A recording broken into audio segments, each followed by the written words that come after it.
안녕하십니까? 국회 교육위원회 강경숙 의원입니다. 오늘 저희들은 늘어나는 기초학력 부진과 정서행동 위기 학생의 심각성을 알리고 전문교사제 도입을 촉구하고자 이 자리에 섰습니다. 오늘 함께해 주신 좋은교사운동 선생님들을 소개해 올리겠습니다.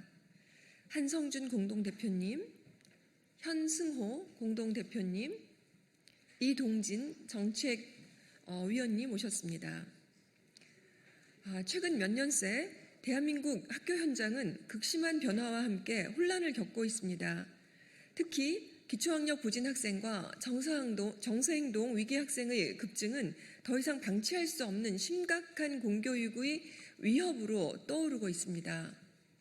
최근 기초학력 실태를 보면 코로나19 이후 중학교와 고등학교에서 기초학력 미달 수준에 해당하는 학생 비율은 급격하게 증가하였습니다. 23일 지난 수요일인데요. 그때 발표한 국가 학업 성취도 평가 결과만 봐도 알 수 있습니다. 국어의 기초학력 미달 비율은 역대 최고치였습니다. 중3과 고2 학생의 10명 중에 1명은 국어 수업 내용을 이해하지 못합니다. 디지털 기기와 영상 매체에 익숙해져 있어서 문해력과 사고력 저하가 그 원인으로 지목되고 있습니다. 도농학업의 격차는 더 커져서 이 읍면 지역 학생들이 국어와 영어 기초학력 미달은 코로나19 이전보다 3배 이상이나 차이가 납니다. 근본적인 관점에서 분석해 보면 해당 학생들 대부분은 초등학교 때부터 기초학력 부진을 지속적으로 경험해 왔다는 점을 주목해야 합니다. 이것은 바로 제대로 진단하고 문제를 해결할 기회조차 얻지 못한 채 상급 학교로 진학해 올라왔다는 증거입니다. 이미 교육 현장의 교사들은 이 사실을 다 알고 있습니다. 따라서 초등학교 저학년 때부터 기초학력 실태를 객관적으로 파악하지 않거나 적극적인 관심을 기울이지 않는다면 우리 사회는 더 심각한 기초학력 저하 문제를 마주할 것입니다. 일부 시도 교육청에서는 초등 기초학력 문제 해결을 위해 전담 교사제를 운영하기도 하나 운영의 규모나 방식, 기간이 제각각일 뿐 아니라 지도 방식에서도 일관되지 않아 혼선을 빚고 있습니다. 심지어 일부 지역은 학교 기초학력 업무 담당자를 전담교사라는 명칭만 바꿔 지도하는 사례도 있어 제도 실효성에 대한 우려가 제기되고 있습니다. 여기에 더해 또 다른 심각한 위기는 정서행동 위기 학생의 급증입니다.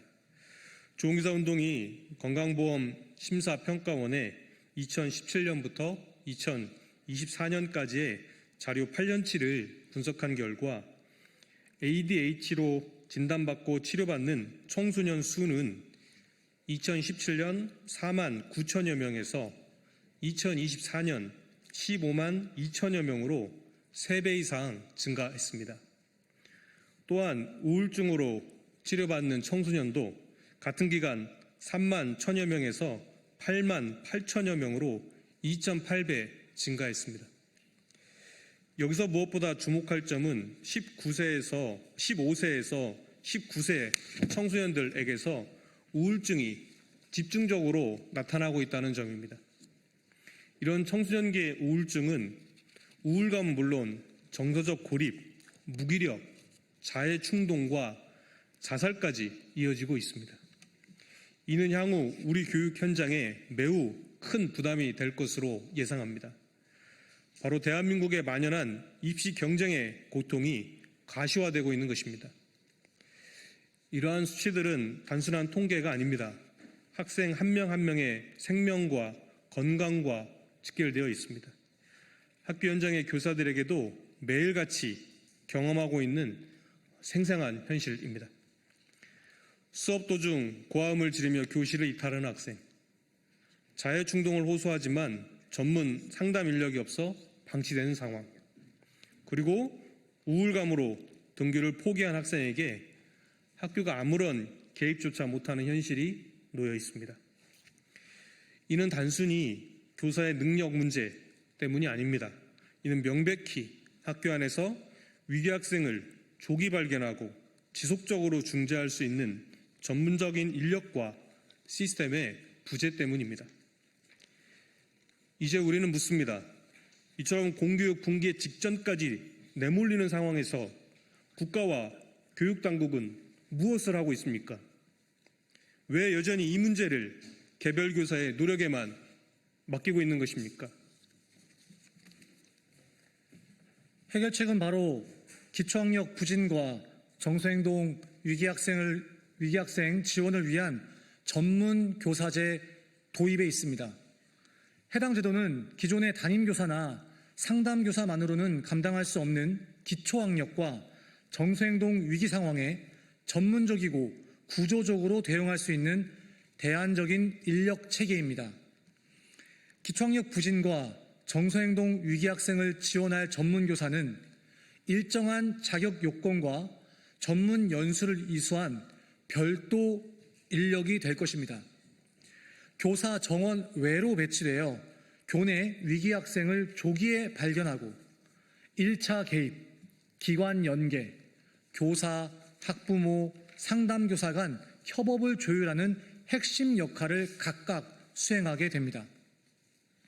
전문교사제는 교실 속 위기를 분리하고 처리하는 단순 문제 해결자가 아니라 학생이 학교라는 공간에서 심리적 안정을 경험할 수 있도록 교육적 회복의 중심축이 될 것입니다. 이에 강용숙 의원실과 좋은교사 운동은 이재명 정부, 국민주권정부에 다음같이 촉구합니다. 첫째, 전문교사제 도입을 조속히 추진해 대통령 공약을 이행해 주십시오. 이재명 대통령은 후보 시절 기초학력 책임교육과 심리 정서 맞춤 지원을 주요 교육 공약으로 내세웠습니다. 이제 그 공약을 실현에 옮길 때입니다. 기초학력과 정서행동 문제는 더 이상 교사의 사명감이나 학교의 자율성에만 의존할 수 있는 사안이 아닙니다.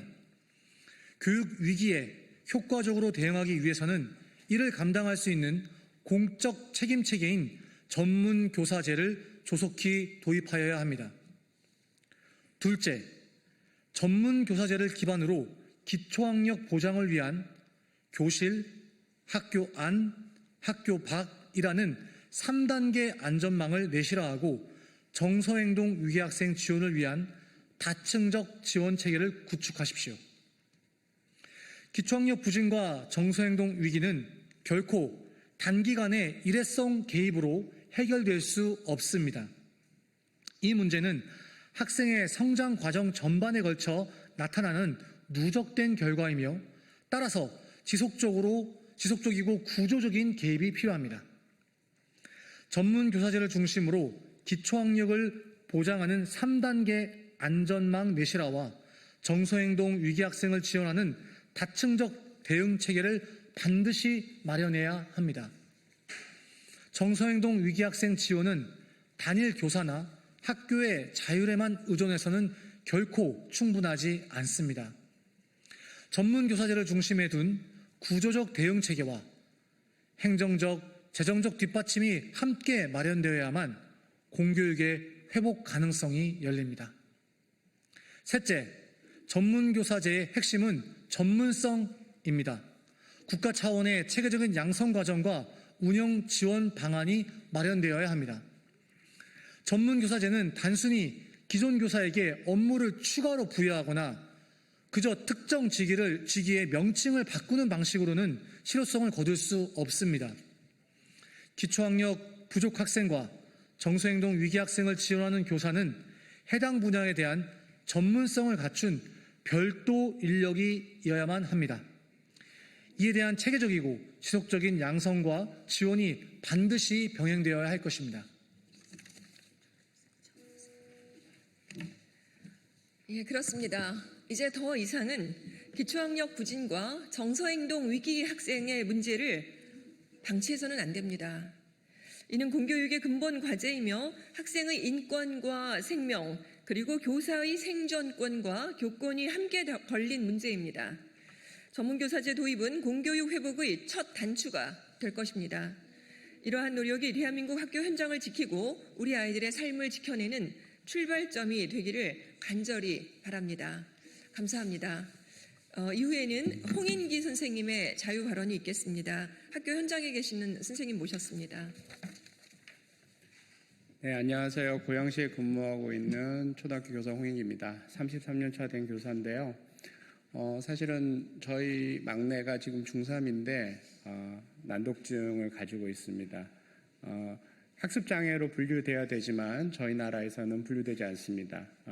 제가 48개월 동안 다행히 제가 일찍 발견해서 저는 이제 관심 분야이기 때문에 48개월 동안 언어 치료를 받았습니다. 비용도 많이 들고요. 네, 부모 주 5일 하루에 5일 30분 이상 그 치료센터에서 내준 과제를 수행해야만 초등학교 3학년 이전에 약 정상인의 95% 수준의 유창성이 발휘됩니다. 우리나라는 지금 저희 아들과 같은 어려움을 겪는 아이들 중에서 0.02%만 특수교육 대상자가 됩니다. 미국은 4.8%입니다. 미국 특수교육 대상자 15% 중에서 가장 많은 퍼센테이지를 차지하고 있는 33%의 아이들이 학습장애 아이들입니다. 하지만 저희 나라에서는 0.02%라는 건 아무것도 하고 있지 않다는 얘기입니다. 사실은 우리가 기초학력 문제를 많이 얘기하지만 대부분의 기초학력 문제는 이런 학습장애를 겪는 아이들이나 경계성 지능의 아이들입니다. 이 아이들이 50만 명이 넘습니다. 이 50만 명이 넘는 아이들을 위해서 미국 애리조나 주 같은 경우에는 20명 4학급 되는 한 학년에 언어치료사, 이렇게 리딩 스페셜리스트라고 부릅니다. 이들이 한 학년에 한 명씩 배치되어 있습니다. 저희는 전혀 배치되지 않습니다. 스웨덴 같은 경우는 이런 아이들을 특수교육이 아니라 학습장애 따로 관리하고 이 아이들을 지원하고 있습니다. 근데 우리 아이들 중에 그러니까 학습장애가 분류되려면 IQ가 정상이어야 되는데 정상화 중에서 유창성이 떨어지는 약 5%의 아이들을 학습장애로 규정하고 있습니다. 이 아이들을 위한 지원이 지금 공교육 체계 안에는 전혀 없다고 생각하시면 됩니다. 정서장애도 굉장히 심각하죠. 저도 이제 정서장애 문제에 관심이 있어서 저희 반에도 지금 올해 저를 때리고 저에게 욕하고 분노 조절이 안 되는 친구가 있거든요. 약물 치료 제대로 안 되고 있고 적절한 지원을 받고 있지 못합니다. 특수교육 대상자도 아닙니다. 이런 아이가 이제 폭주했을 때 학교에 아무 대책이 없습니다. 그래서 이런 아이들의 숫자가 계속 늘어납니다. 우리 지금 출산아가 23만 명, 24만 명, 25만 명인데 그게 문제가 아니라 이런 아이들 중에서 아이들이 미숙아들이 많이 태어나고 임산부들의 나이가 올라감에 따라서 유병률이 계속해서 올라가고 있습니다. 이런 아이들이 지금 학교로 몰려들고 있지만 학교에는 아무 시스템이 없습니다. 미국의 경우는 ADHD 아이들 경우 1.6% 정도 되는 아이들을 공교육에서 지원하고 있습니다. 저희는 ADHD만을 가지고는 특수교육 지원자 대상이 되지 않습니다. 부모님들은 낙인을 싫어합니다. 그래서 공교육 시스템 안에서 교사들 중에서 전문 교사들이 이 아이들을 제대로 지원하는 시스템을 구축해야만 합니다. 그러지 않으면 저희가 많은 아이들을 기초학력 부진 아이들로 혹은 이상한 아이로 자꾸 낙인 찍고 학교에서 점점 힘들어지고 있습니다. 이런 아이들을 구제하기 위해서 반드시 교사 경력이 많은 사람들, 저같이 관심 있는 사람들이 있습니다. 이들을 전문가로 양성해서 아이들에게 읽기 유창성 전문가 혹은 정서행동 지원 전문가로 양성하는 것이 꼭 필요합니다. 고맙습니다. 이것으로 기자회견 마치겠습니다. 더 필요하시면 백풀에서 뵙겠습니다. 고맙습니다.